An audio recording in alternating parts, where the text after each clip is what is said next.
When you're a colonized nation, right, like we were before 1947, we can't make decisions for ourselves. We did not make decisions for ourselves.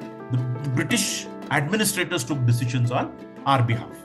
When we got independence, for a very brief while, we were a dominion. In 1950, on 26 January 1950, all those relationships came to an end. Now, India would deal with Britain as a sovereign republic. If you look at Australia, if you look at Canada, if you look at New Zealand, they are still dominion. The constitution was actually ready by 26th November 1949. Yes. But we decided to adopt it 2 months later on 26th January 1950 for a certain reason.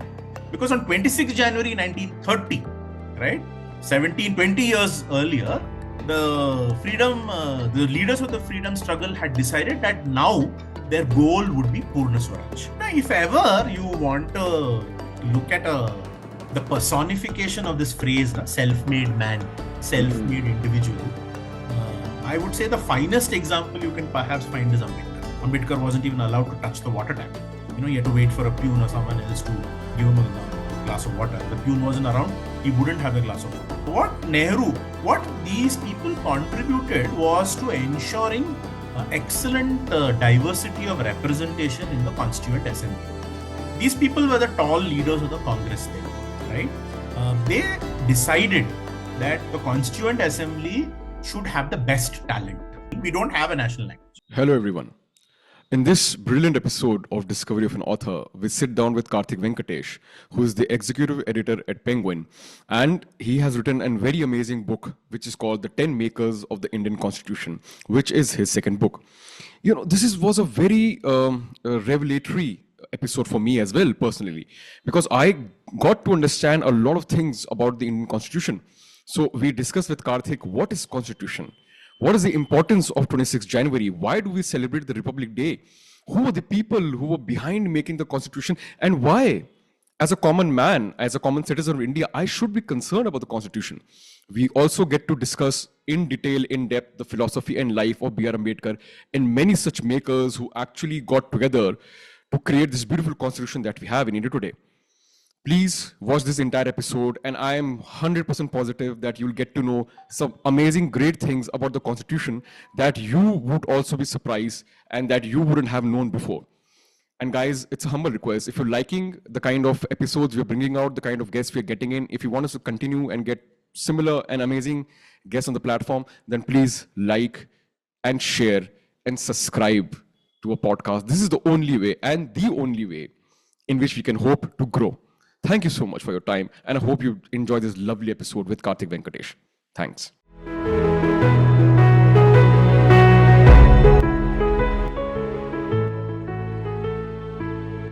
Karthik, hi. Welcome to Discovery of an Author podcast. It is truly an honor to have you on board for this recording with us. Thank you. Very happy to be here. Thank you for having me. Yeah.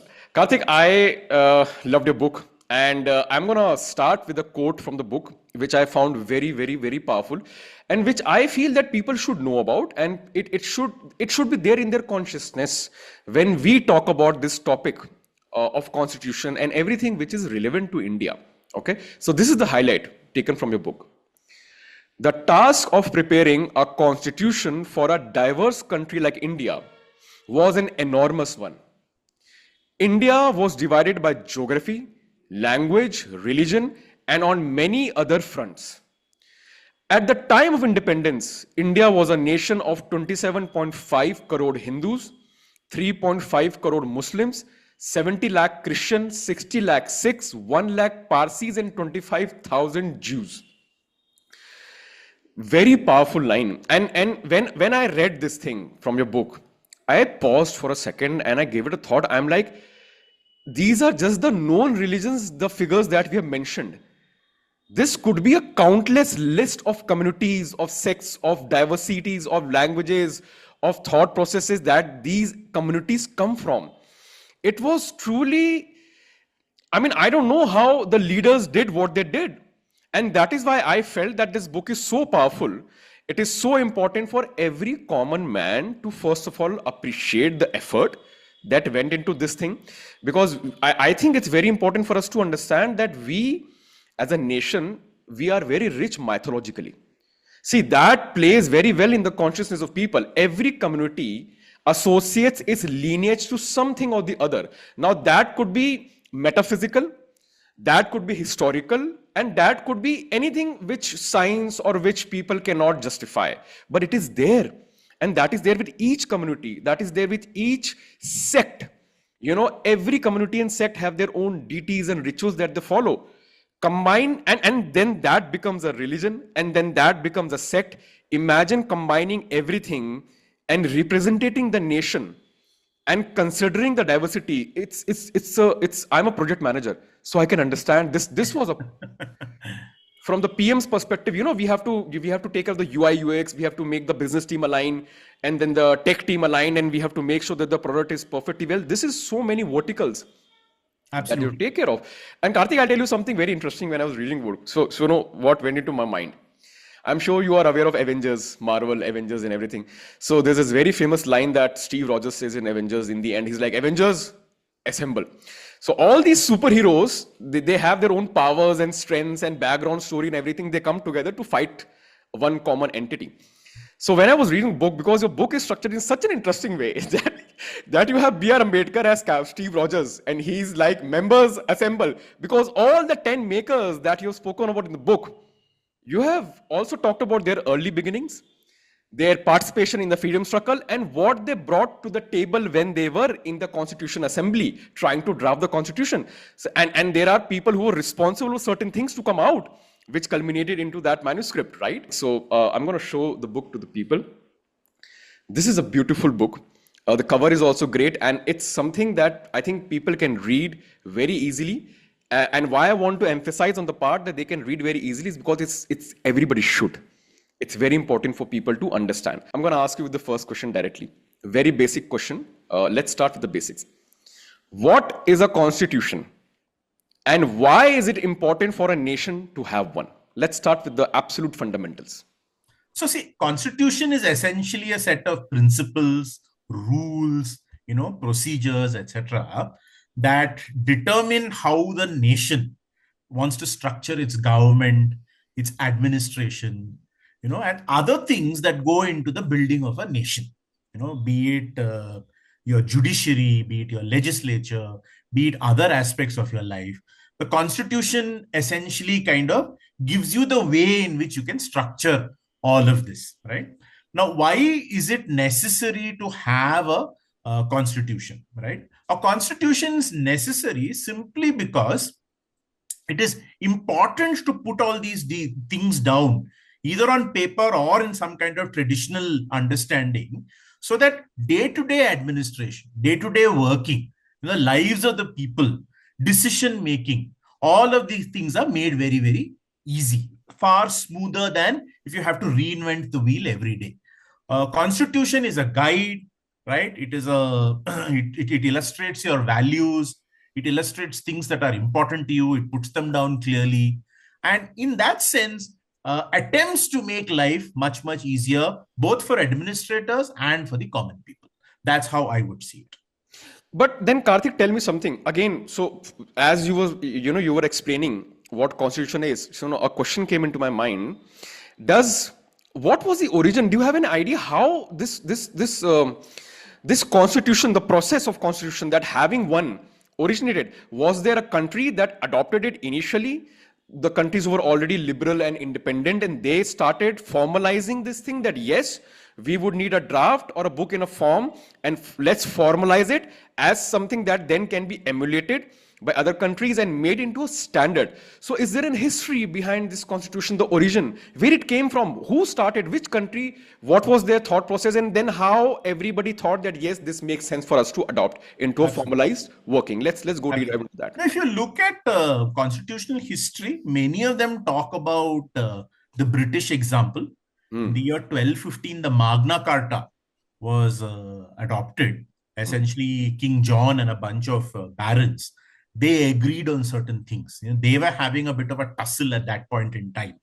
The king wanted to do certain things. The baron felt the king should not. The barons felt the king should not do this.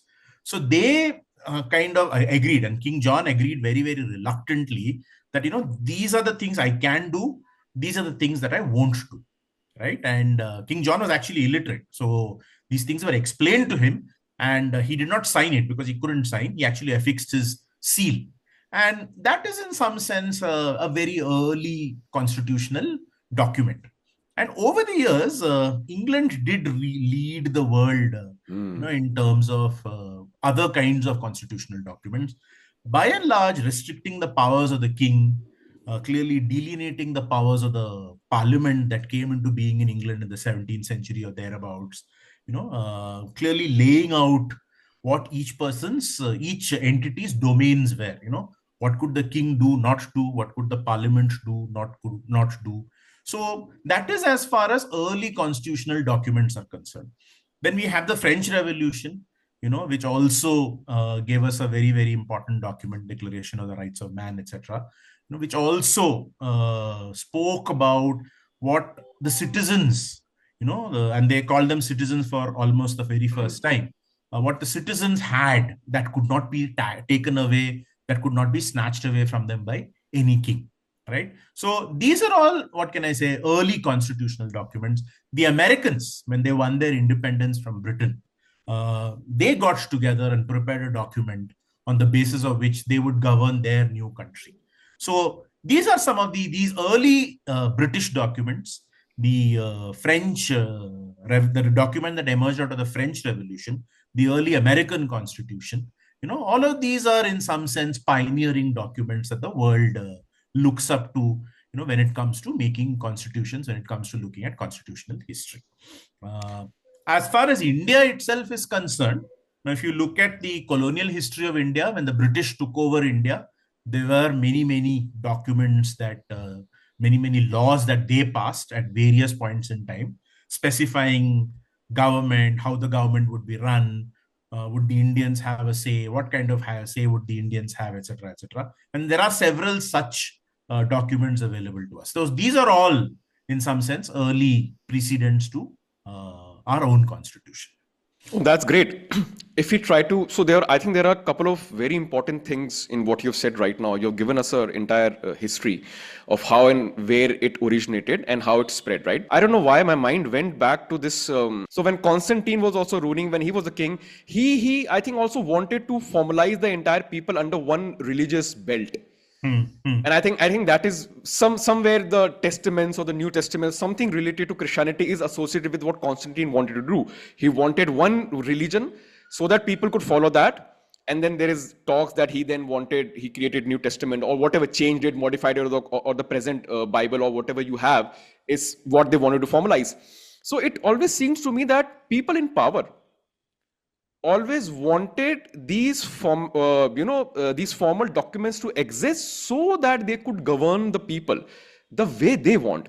The moment you said that they were finding it difficult and they wanted to define the roles of the kings also, so that means from centralization they were taking things kind of like to decentralization, as in people would feel that by this constitution we have some rights and everything is becoming decentralized.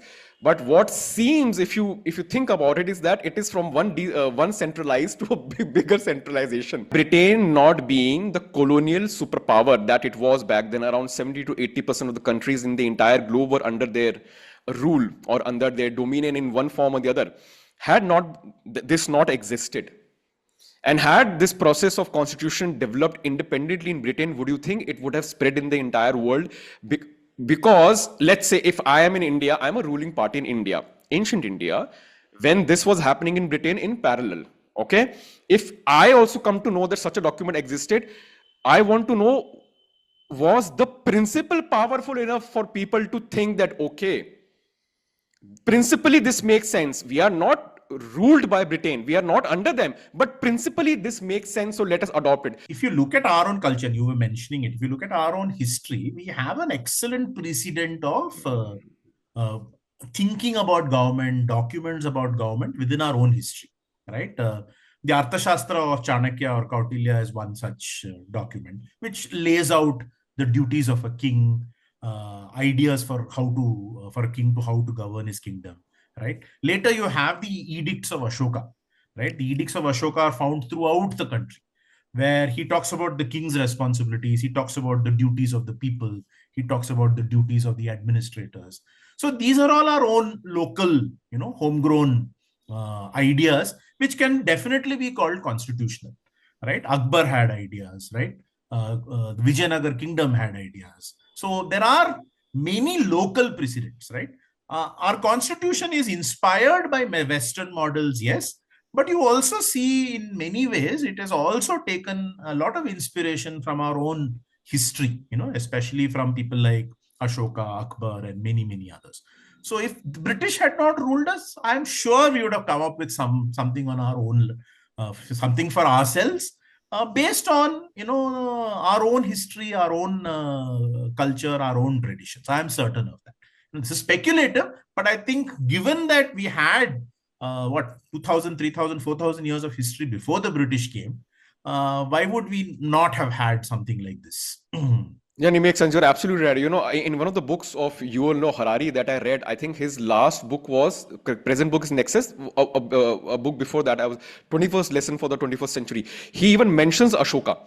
When there was a point about being secular, so he was like, none in the history has actually written things about having secular outlook, and he cited Ashoka, that it was even before all the European, much before all the European kings and everything, he was promoting and he was, supporting, and it was written in, I think Pali or which language, all the edifices which were written, and that's how it spread. So yeah, you're absolutely right. Again, very basic fundamental questions, because I really want people to understand things. Yeah. बहुत लोगों को, a lot of people to still even don't know what is 15 August and what is 26 January. So what is the meaning and significance of 26 January with respect to the Indian ecosystem? What is a Republic Day? What is Republic? When we talk about, say, Republic, we always use the word sovereign, right? When I say I am sovereign, which means I can make decisions for myself. Okay, sovereign means the person has person can make decision on. Can make decisions for himself or herself, right? Okay. So when you say a sovereign republic, that means the republic can make decisions for itself. It is not beholden to anyone else. And republic in this case is a country. Other power. And republic is a country and a state in this case? A country, a nation, right? A state, whatever you want to call it. They make decisions for themselves. They are guided by their own interests, by their own people, by their own traditions, by their own culture, by what they need and why they want, right? When you're a colonized nation, right, like we were before 1947, we can't make decisions for ourselves. We did not make decisions for ourselves. The British administrators took decisions on our behalf. When we got independence, for a very brief while, we were a dominion, right? So meaning Britain had a governor general that they had appointed, right? For the 2.5 years that... yes, 3 years. Yeah, when we were making our constitution. So even there was some kind of a relationship with the British, right? In 1950, on 26 January 1950, all those relationships came to an end. Now, India would deal with Britain as a sovereign republic, as an independent country, as someone who can make decisions completely, entirely, freely, independently, right? That is what it really meant, right? And therefore, the constitution is important, because the constitution is the document on the basis with which the government would kind of exercise its interests, exercise its powers, make its decisions, and decide on the future course of action in various spheres of life.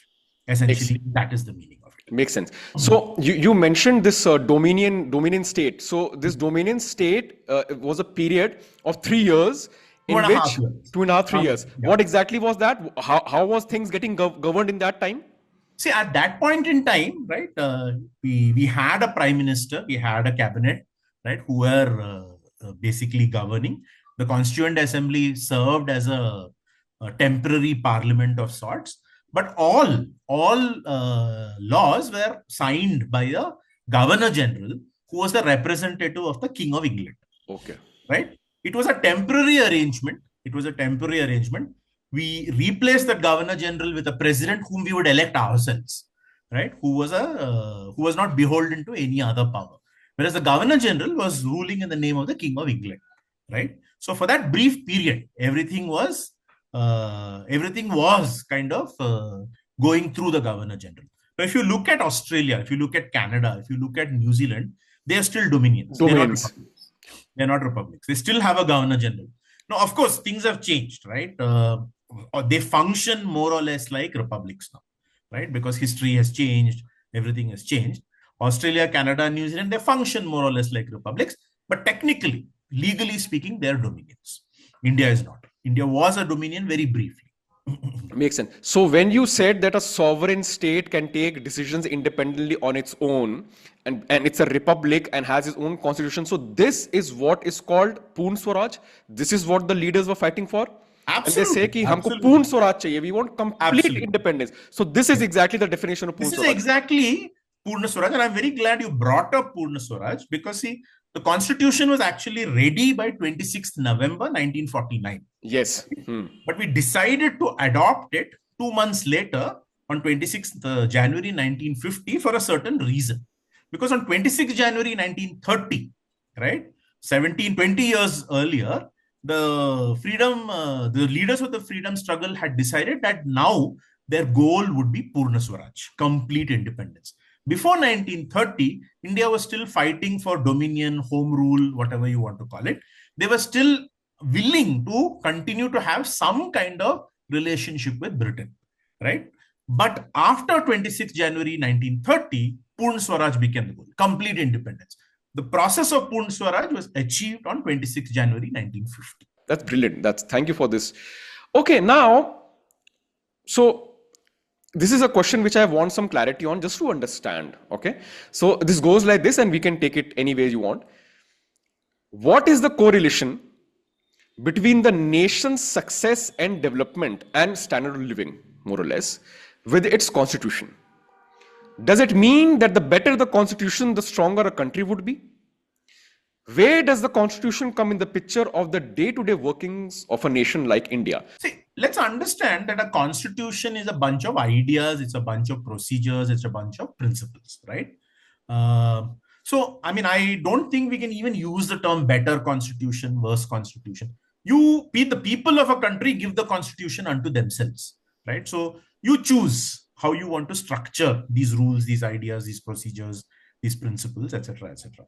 The development of a nation is in the implementation of the spirit of the constitution, the principles of the constitution, and a million other things: economic development, the resources that you have, the education level of your people, right? The world situation, right? So many things also have to be factored in as far as economic development is concerned. Now, let's put it this way. If not for a constitution, could things have been worse? Possibly. You may have a great constitution, but things may not be very good, right? Is it the fault of the constitution? Very likely not, right? Constitution gives you certain ways of doing things, right? And you may even follow those ways, but circumstances might be against you. That being the case, then the constitution by itself does not ensure guaranteed development. Right? Many other things have to come into the mix. It's a mix of many things. So in that sense, I would say, the economic development is a multifaceted problem, multifaceted thing. A constitution is one very big part of it, but it is not everything. Makes sense. But then, I'll before we move on, there's one more thing that I wanted to ask you, and just came into my mind. Does every nation in the globe right now they have their own constitution, or it depends on whether a country is democratic, or whether a country is autocratic, or whether a country is under military rule, or is it a standard that right now, as of now, every nation in the world has a constitution of its own, or it's not like that? Need not be, right? Every nation need not have a constitution. Every nation, for instance, need not have a written constitution, right? Britain does not have a written constitution. They have a bunch of rules which are constitutional, right? And the parliament can decide other laws which are considered constitutional. So they have a bunch of documents which they refer to, but they don't have one single document called the constitution, right? China is not democratic. China has a constitution. The Soviet Union was not democratic. The Soviet Union had a constitution. Our own neighbor Pakistan, right? There were spells in its history when it was not democratic. It was governed by military rulers. At that point, they did have a constitution. So constitution is not so much related to democracy. Constitution is related to government, right? So all nations have governments, right? And for the government, something like a constitution, right? Something like a rules of procedure, rules of engagement, rules of principles by which they would govern, something like that needs to exist. So I'm sure almost all nations have this. Makes sense. So now this brings me to the follow-up question. So when you were explaining that it has an economic development of a state of a country, there are multifaceted parameters which are associated with it. Constitution more or less is not the only parameter, and there is no direct correlation between the constitution and the power of a nation, right? Okay, I'll give you a very direct example. I'm 35. I'm going to turn 36 in March this year. I have lived my entire life without knowing anything about the constitution, more or less. I mean, I've studied about it in the CBSE when I was growing up, but that was just to pass the exams, nothing else. Right. So since if I have lived my entire life without knowing a constitution in this country, and okay, I'm coming from some level of privilege wherein I know that I don't have to fight for my basic amenities. Why should I even know about the constitution? Why should even I know about the certain rights which are mentioned in the constitution? Why should I even think about the constitution, let alone think about the makers of the constitution? I'm asking a very direct question. We may not possess direct understanding of the constitution, right? We may not know what is in this schedule or what is in that schedule, but we have a sense of it, right? And I'll tell you how. Can a policeman come to your house and just say, I'm going to arrest you, right? Will you just submit to his arrest? You most likely will not. You will say, why? What is the charge? Where is the warrant? What is why am I being arrested, right? Who has complained against me? So knowledge of these rules of procedure is in some sense constitutional knowledge, right? You exercise your right to vote, right?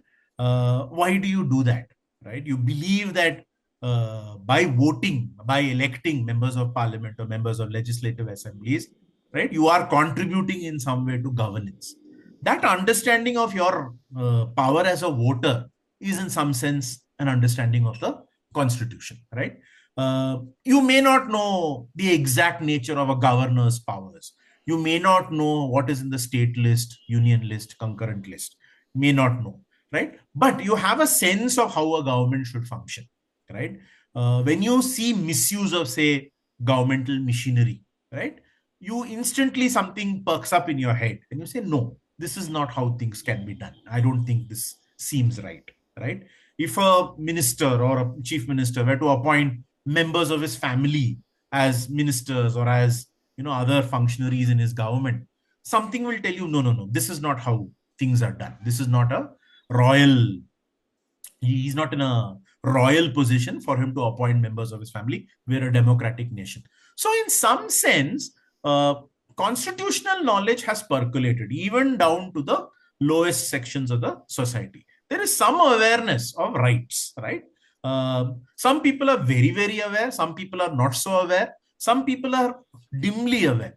But I would say everyone has some kind of awareness, right? So we all possess some knowledge of the constitution in very organic ways, right? Subconsciously. It's permeated into our system.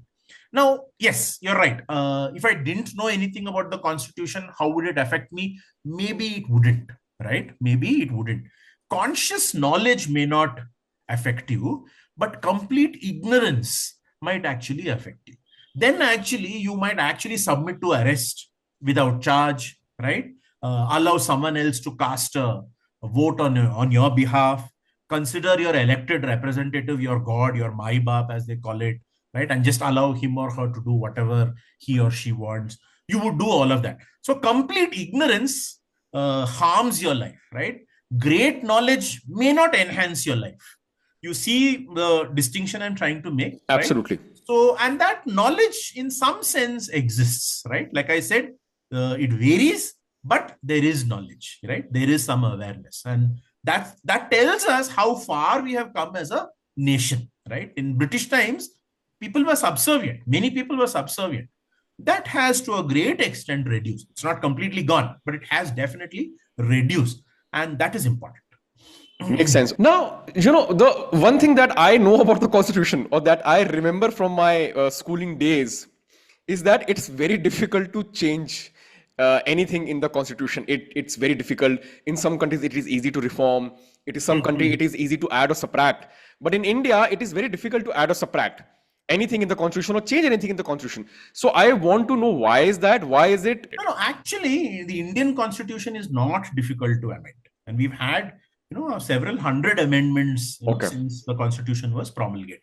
Right? I think 389 or 390 amendments have happened. And Karthik, what is amendment? What is an amendment? Change, right? Certain changes, right, in the language of the Constitution. So in the Indian Constitution is fairly easy to amend. It's not very easy, but it's fairly easy. The American Constitution is actually very, very difficult. Okay. Yeah. So the American Constitution, in the last, 250 years, there have been 70 or 80 amendments. Whereas in India, in the last 75 years, we've had close to 400, right? So the Indian Constitution is fairly easy to amend. The procedures were kept easy in large part because they realized that, we are a young, diverse nation, right? We are not going to be sure of the kind of problems we are going to have to face, right? And if we have too rigid a constitution, the constitution will become an obstacle. It won't be an enabler, right? So to make the constitution a document that will enable good governance, the constitutional procedures were made such that amendment is not very difficult. It is fairly easy. So it's an ever-evolving document. It is an ever-evolving document. In fact, the first amendment happened, I think, within 6 months or 9 months after 1950. It happened in sometime in 51 itself, right? So amendments began happening very quickly, very early. So Karthik, now that we have a broad understanding of the subject, now it makes logical sense to talk about the people behind the subject. Sure. Once we have understood why this exists and why was it supposed to even exist. When I opened the book, and I'm going to just tell the readers a couple of things. So in the 10 makers, when I read the names, the first name was Dr. B.R. Ambedkar. I'm like, yes, I know about him. Jayapal Singh Munda, Alladi Krishnaswamy Iyer, Dakshini Yela. Dakshayani Velayudan. Yeah, Velayudan. Hasrat Muhani, K.M. Munshi, Hansa Mehta, James Joy Mohan, G. Durgabai, and Jawaharlal Nehru. I'm like, I have never heard about these names. So I was, first of all, very overjoyed. The first thing that came into my mind, and I want people to have this thing in their consciousness when they're reading, I'll get to know about the people that I don't know still about. If you feel that you know everything about the people behind it, you don't. Let's start with the makers now. Something which I always wanted to discuss in deep. We'll go into deep into this thing. Okay. Amongst all the makers of the Indian Constitution, why does the name of B.R. Ambedkar stand tall?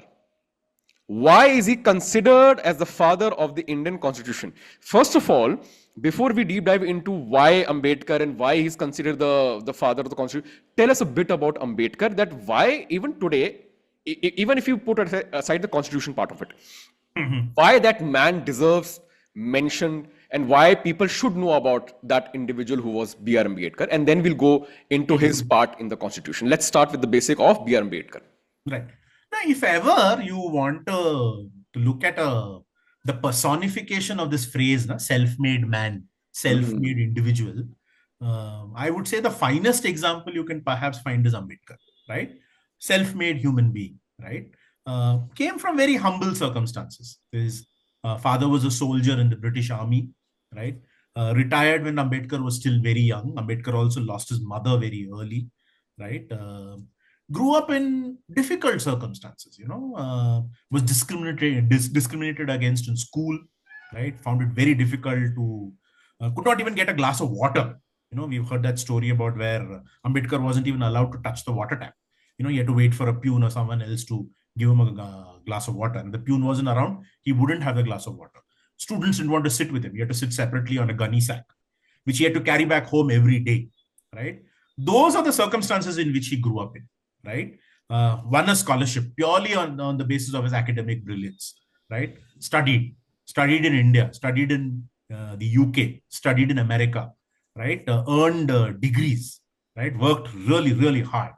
Right, fought for the rights of his people, represented his people on several forums, and also brought to the Congress and to many of the leaders of that time an awareness that yes, the British are discriminating against us, yes, but what about what we Indians are doing to ourselves? That sense of understanding, that sense of that awareness, Ambedkar brought to the public sphere, right?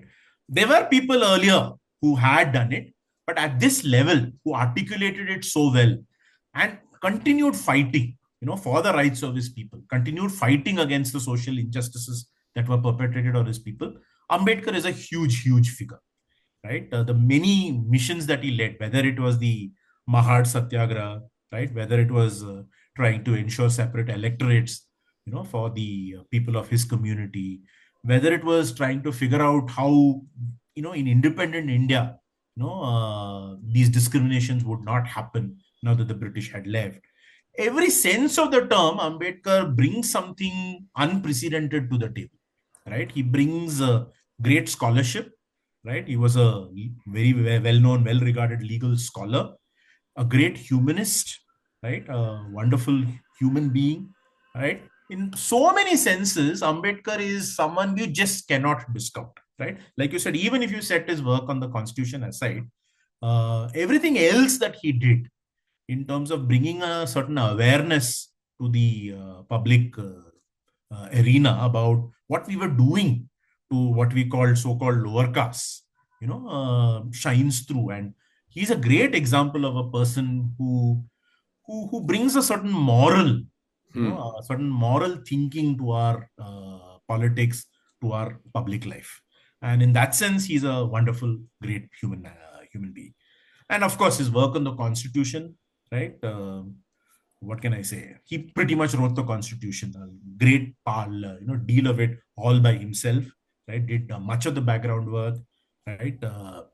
And when he got opinions from the Constituent Assembly, he used the opinions to come up with something that was actionable, implementable, unambiguous. So in all these senses, Ambedkar is someone who's beyond parallel. Why was Ambedkar the one who was, given the responsibility to take care of the Constitution? As in, how did he even come up in the eyes of the people that, yes, he's the man? So see, he was, of course, a highly qualified barrister. Barrister, yes. Yeah. And then he also taught in law college, right, in Bombay, right? He was also called upon by the Bombay presidency government from time to time for legal opinions, right, to be involved in various governmental commissions, so on and so forth. And during the 1940s, you see that he was also on the Imperial Legislative Council, was an advisor to the governor, was an advisor to the viceroy, so on and so forth. So people who came into contact with him, people from the British government, right? People from our own freedom struggle, right? Leaders from our own freedom struggle could not help but be greatly impressed by the kind of person that he was, right? He had great legal acumen. He had great legal knowledge. He also had a background in humanistic struggles, right? He brought many different things to the table, right? And they understood that he was someone who could be relied upon with this monumental task of preparing the Constitution. He brought together the legal and the human, right, in ways that not too many other people could lay claim to. And that, I think, was an important factor in ensuring that, he was tasked with this onerous task of making the Constitution. In today's India, do you think that the reservation system and the rights granted by Ambedkar is still relevant? Is still relevant or applicable? No. See, I think reservations are still relevant, right? I think caste is very much part of our social makeup. Right, 95% of our marriages still happen on the basis of caste. Right? Caste is very much part of our thinking, of many people's thinking. There are biases against people because of their caste.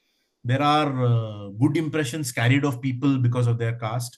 As long as caste does not leave our thinking, right, I think reservations will remain relevant, right? And multiple commissions, multiple surveys have determined that people at the lower end of the caste spectrum, right, are discriminated against on multiple fronts, right? Their human development indicators are not great. Their access to resources is not great. So given all of that, I think reservation still remains very, very. Do you know of any other member or any other discussions around the reservations wherein people had their differences of opinion with B.R. Ambedkar? Was this something you felt a very big point I at can't that time? remember names. There were definitely very, very healthy discussions on whether we should have reservation or not, right? Many members had different views. Many members have different ideas. But then broadly, the reservation was a reflection, the reservation that was put into the constitution was a reflection of the fact that everyone agreed to have it, right? They felt that, yes, this was something that could work well. This was something that needed to be put into the constitution. Makes sense. Now, we are talking about the members, the members who created the constitution. They came from different backgrounds, and when people will read a book, they'll understand. Amazingly, again, I'm saying amazingly, when you have mentioned their arcs, their beginnings, their personal lives and journeys, their contribution. And I really also like that one of the conditions for people to be a part of the constitution making assembly was that they should have partake in the freedom struggle. Really, really, really nice to hear when you hear such things, when you hear such conditions that you But have not to everybody in the not book everybody, also took yes, part. yes, Yeah. not everybody. That is also mentioned. That is Yeah. also mentioned. Which brings me to the next maker, because, and I'm not talking about all the makers, I want people to read, I don't want to, but this was so interesting, Hasrat Mohani. And I'm going to deep dive into the Hindu-Muslim thing over here as well. So Hasrat Mohani, when the Constitution of India was drafted, Mohani refused to sign it. He believed it should have been drafted by genuine representatives of the people of India. I didn't understand this part. I didn't understand that you were a part of it. And my mind was like, because was he part of the Muslim League? Because he wanted representation for Muslims? Was there a religious angle involved into this thing? So I couldn't No, understand. there was no religious angle. See, the Constituent Assembly was voted in by roughly about 28-30% of the people, right? Everyone could not vote under the British system. But the Constituent Assembly was elected, therefore, by only about 28-30% people. Mohani felt that no, we should have a Constituent Assembly that all the people of India will elect, right? So we should conduct this exercise later on once we actually have a proper parliament that has been elected by all eligible voters, and therefore, that is how to do things. We are partial representatives. That's what he felt, right? But even Dakshayani, Velayudan, she also felt that maybe we should not promulgate the constitution now. Right? Let's make it, right? Let's put it to vote in the first general election in 1951. And then let's ask the voters the question whether they want this constitution or not. And then let us promulgate it, right? Even she felt that way. Those were all opinions. But broadly, the consensus was that, yes, while only about 28-30% of the people elected the members of the Constituent Assembly, the Constituent Assembly, because of the nature of the members, were representative of the people of India. And so, therefore, it was definitely legitimate in that sense. Some people had slightly different opinions. What was I just want to understand at that point, and correct me if I'm wrong, Hasrat Mohani was a part of a Muslim League, right?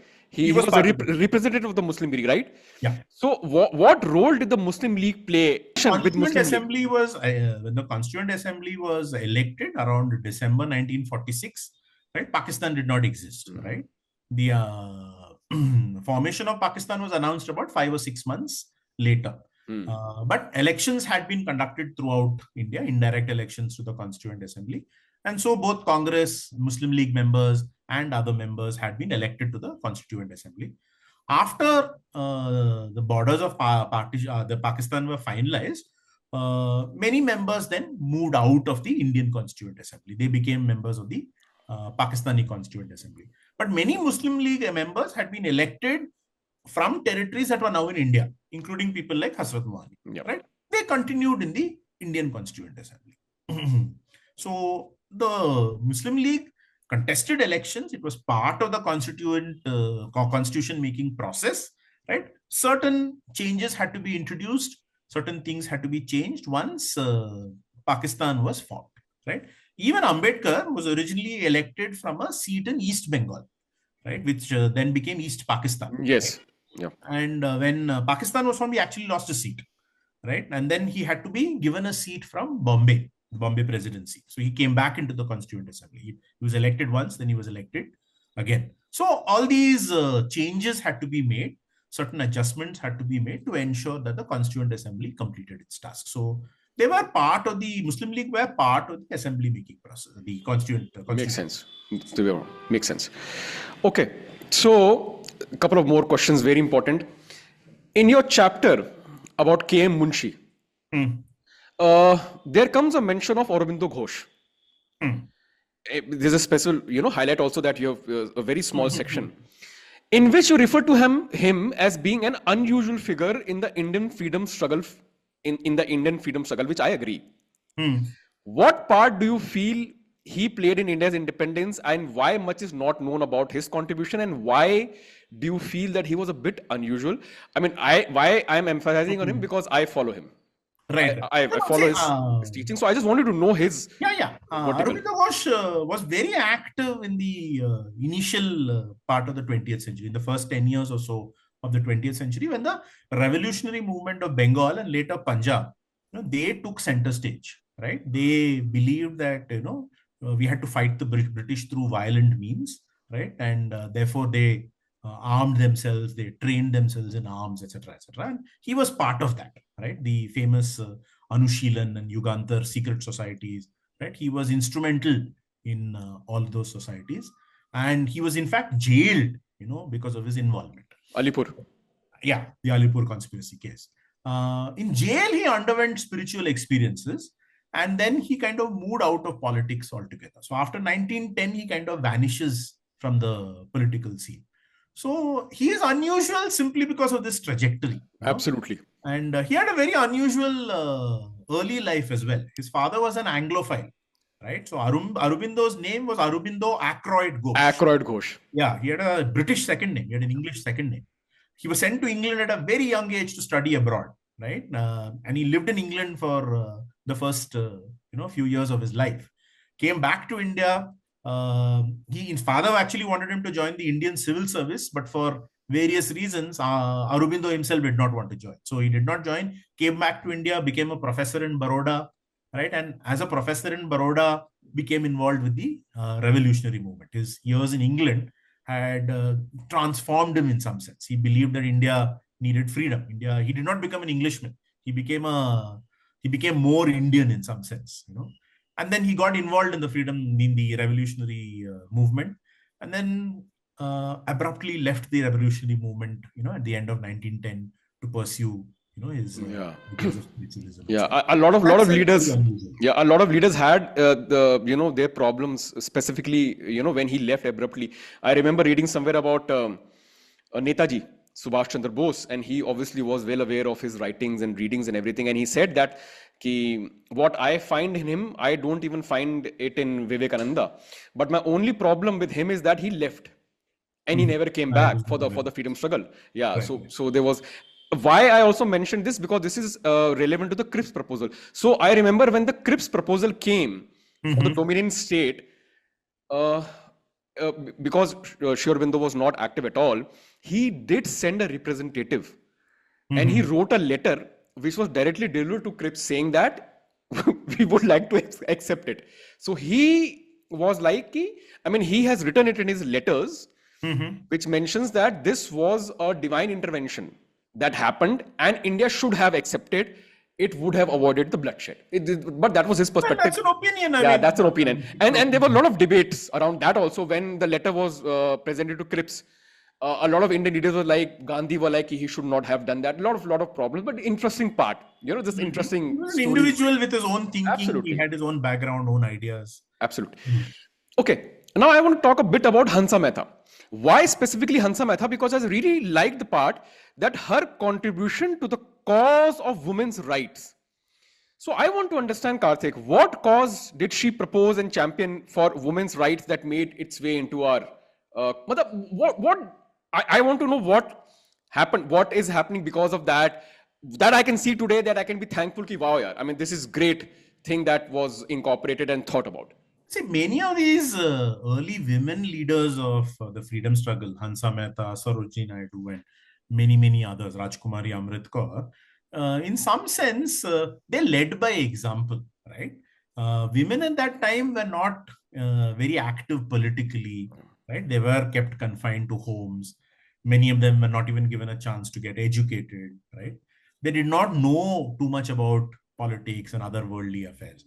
These women participated, they engaged actively, they went to jail, right? They resisted the British, they gave speeches, they wrote books, right? They courted arrest. So many things happened.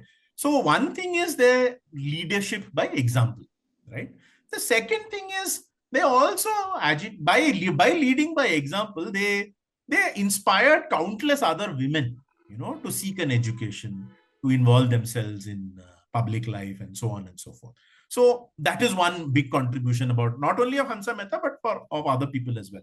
But as you can see in the book as well, she brought a certain sensibility of women's issues to the constitution, right? She spoke up for women, right? And even when she was involved with the whole UN Declaration of Human Rights and so on, she had that word change, all men Yes. became all human beings, right? That was an important way of thinking, right? Now, today it is not right to say men when you mean all human beings.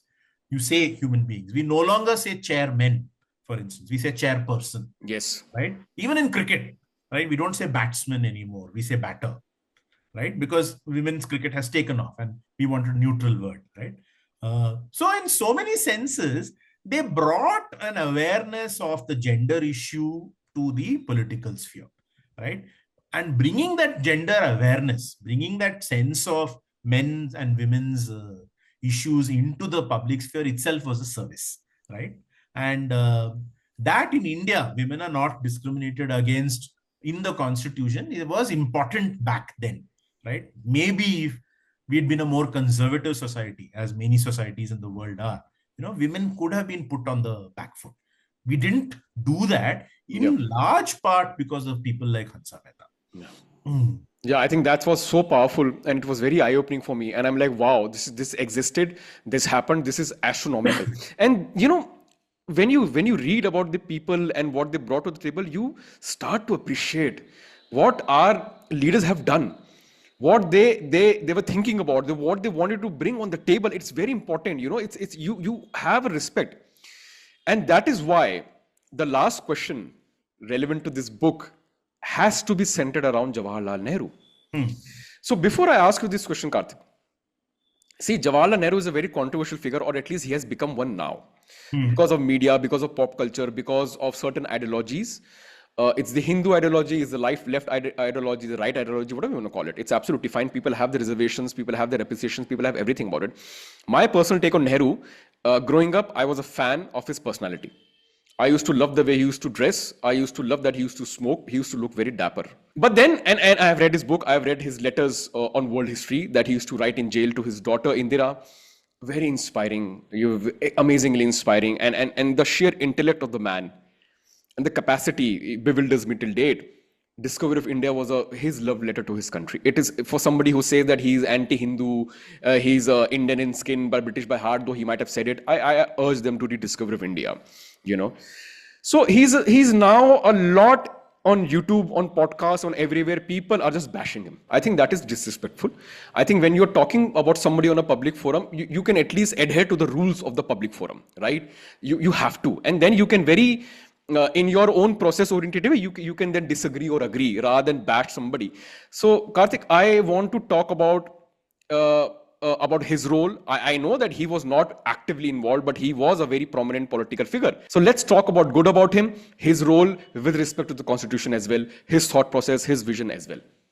According to your perspective. The reason why I thought including Nehru was important was that while Ambedkar did much of the legal work in drafting the constitution, the back end part of it, absolutely, what Nehru, and not only Nehru, along with Nehru, Patel. Kalam Azad, what these people contributed was to ensuring excellent diversity of representation in the Constituent Assembly. These people were the tall leaders of the Congress then, right? They decided that the Constituent Assembly should have the best talent, from the country. And the best talent meant not just people who were part of the freedom struggle or part of the Congress or who agreed with us. That was not their basis. They felt best talent regardless, right? So someone like an Ambedkar who was opposed to them, they felt he would be important to have in the Constituent Assembly. Someone like a K.M. Munshi, who had actually left the Congress then, they felt he would be an important contribution to the Constituent Assembly. Someone like an Alladi Krishnaswamy Iyer, who had not participated in the freedom struggle, who had been part of the British system, right? Who had been a lawyer, who had been, part of various British tribunals, commissions, etc. They felt he would be important to have in the Constituent Assembly.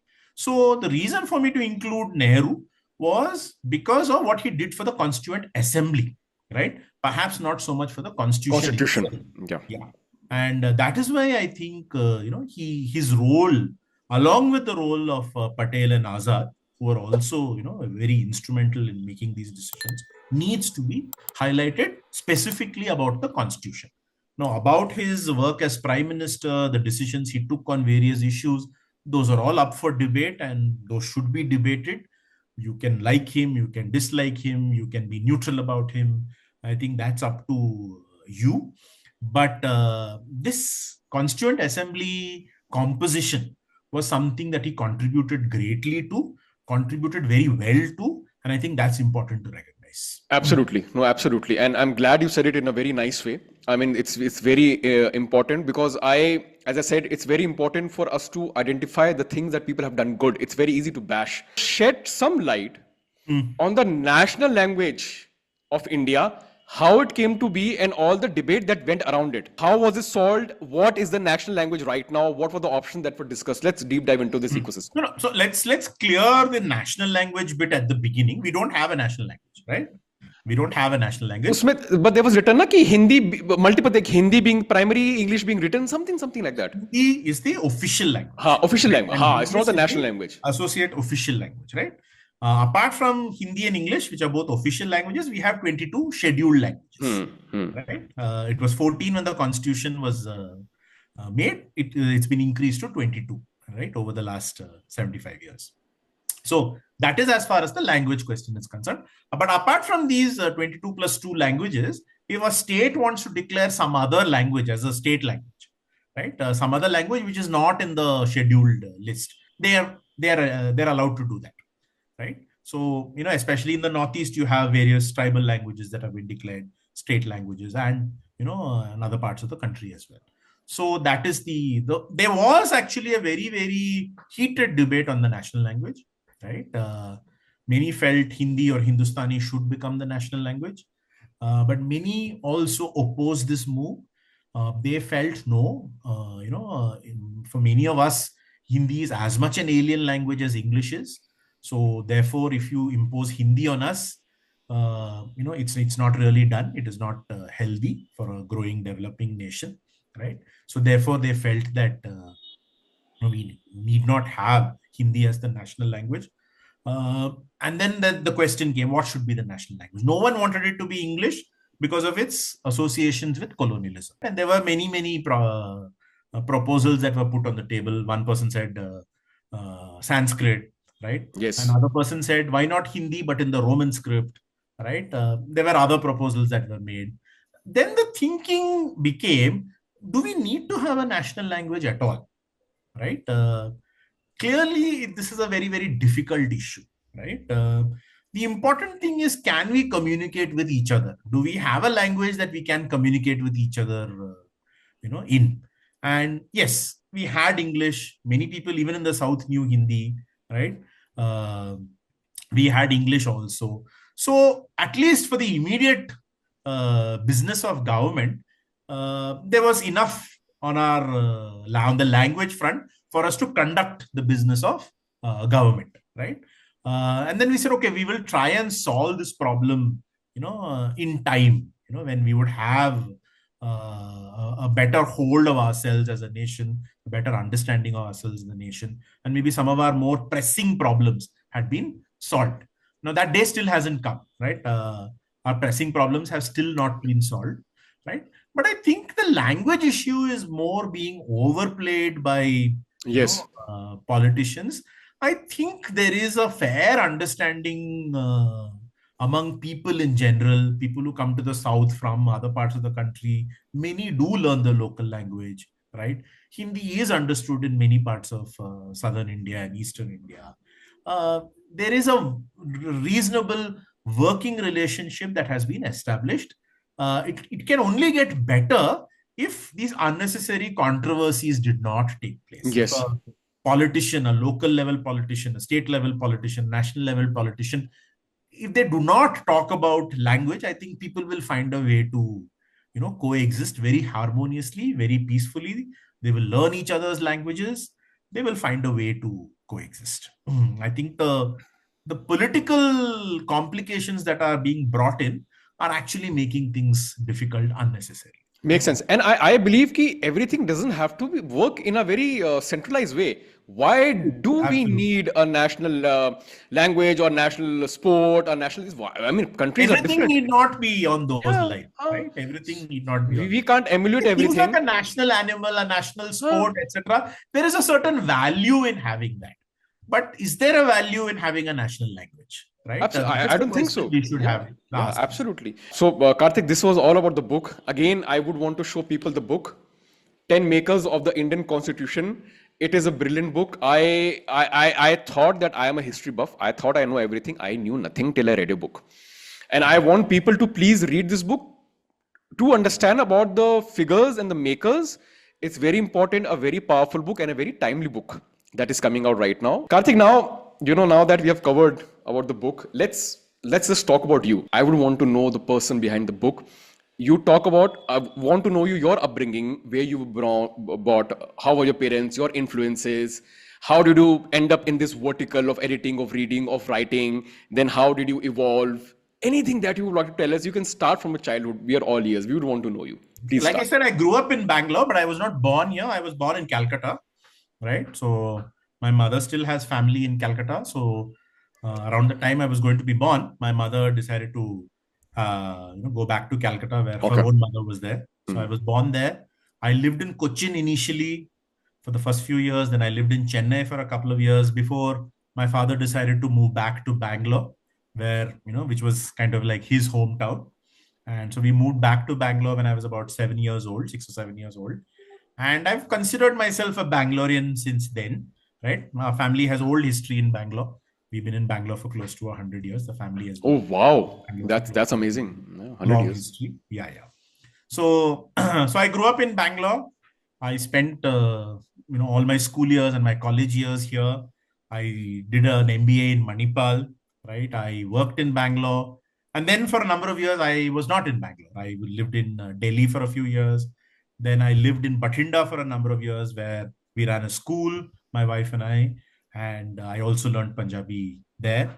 And when in Bathinda, I began to do some freelance editing, purely by accident. Oh, okay.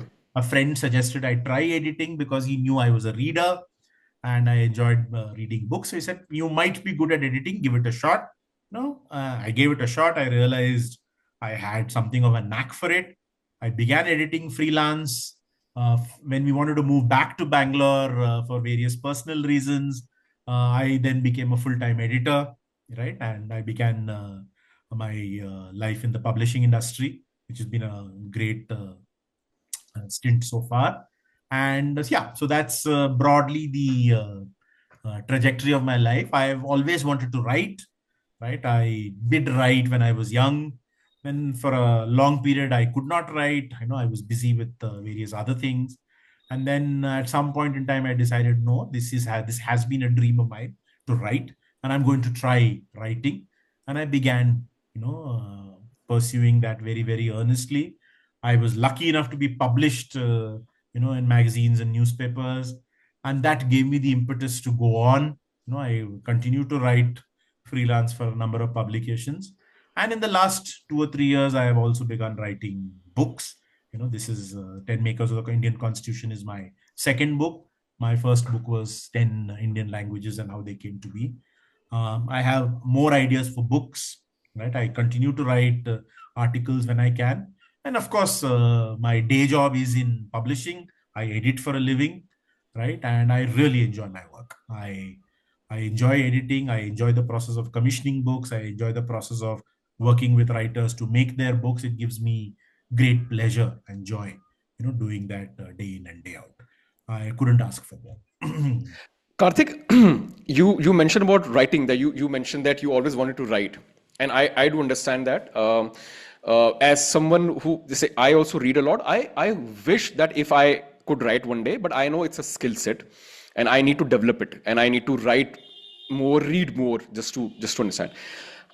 For your first book, how did you think of this 10 series? So first, was it by an accident? Was it something that was suggested to you by other editors from your company? The 10 series existed even before I wrote my first book. So the 10 series is not my creation. The 10 series is a creation of my editor in Duckbill, Shayani Basu. Okay.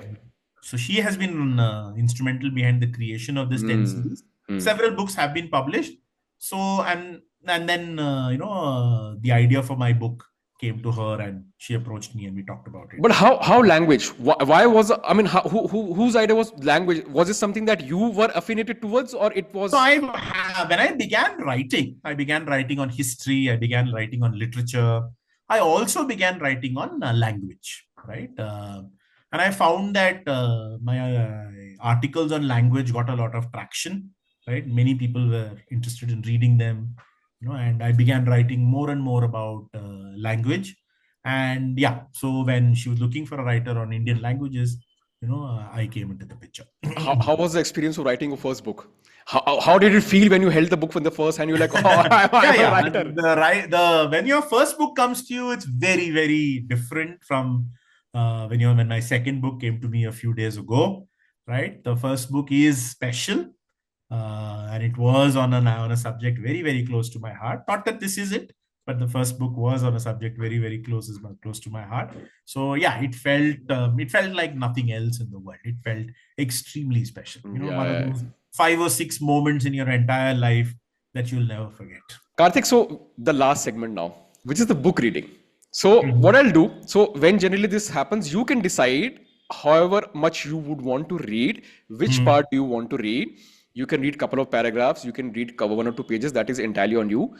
The moment you'll start, I'll go on mute. We want the focus to be on the author when they're reading. So you decide and you tell the readers, the viewers first, that this page, I'm going to start with this part. So I will also open it up on my end also, and then I'll also go on mute. Yeah. So I'd like to read from page 9. Between December 1946 and November 1949, about 300 men and women from different parts of the country, from varied backgrounds, educational achievements, and political ideas, came together to put together the Indian Constitution. The Constituent Assembly, which prepared the Constitution, was formed as a result of the desire of the leaders of the freedom struggle to create a document that reflected the will of the people of India. It was designed for Indians and by Indians to govern themselves. In 1946, with freedom on the horizon, the task was to determine the kind of government that India wished to have, how that government was to be created, the principles it needed to embody, and the institutions that would have to be either established or modified for the newly independent country. This laid the foundation for wide-ranging discussions about the Constituent Assembly among the British and among Indians themselves. The Indian National Congress, the party that had largely spearheaded the freedom struggle and whose leaders were prominent in all discussions with the British, was initially very keen that the Constituent Assembly be elected through direct elections. But in the first half of 1946, as discussions about Indian independence took place, there was no clarity about how the Constituent Assembly would be constituted. The political situation was further complicated because of the demand for Pakistan by the Muslim League. The British administration in India and the Indian leadership failed to reach a consensus on this matter. In January 1946, provincial elections were held throughout British India to elect members to the provincial legislatures that were in existence at that time. These provincial legislatures were the result of the Government of India Act 1935, which provided for elected Indian representatives and governments to give Indians a greater role in the administration of the country. The first elections to these provincial legislatures had been held in 1937. About 28.5% of the adult population of the country was eligible to vote in these elections. The ministries constituted after these elections had resigned in October 1939 after the British government declared war on Germany in September 1939 and without any consultation with the Indian leaders said that India was also at war with Germany. In July 1946, the British and Indian leadership agreed that the members of the provincial legislatures would elect the members of the Constituent Assembly. The Congress accepted this decision as it was deemed that holding another election in the same year would be very cumbersome. The assembly was thus constituted through a process of indirect elections. Seats in the Constituent Assembly were allotted on the basis of population, approximately 1 seat for 10 lakh people. It was also decided that Muslims, Sikh, and general, that is Hindus and other communities, representatives in the provincial legislatures would separately elect their representatives to the Constituent Assembly. When the election process was completed in August 1946, a total of 296 members had been elected to the Constituent Assembly. A majority of 208 representatives belonged to the Congress, 73 belonged to the Muslim League, the remaining 15 belonged to other parties or were independents. I'm going to stop here. Brilliant. This was, I have a lot of highlights from this section, because I think this is very important. It gave me a lot of insights. And that's why I really like the structure, Karthik, in which you have created the book. That's really nice, Thank you. The fundamentals, the foundations that you first set, then about the members, their lives, their journeys, their participation and their role and what they did. Really, really systematic. Is exactly how my brain works. You first need to understand what you're striving towards, and then you can go deep dive into something. Right? So that's exactly how you have structured.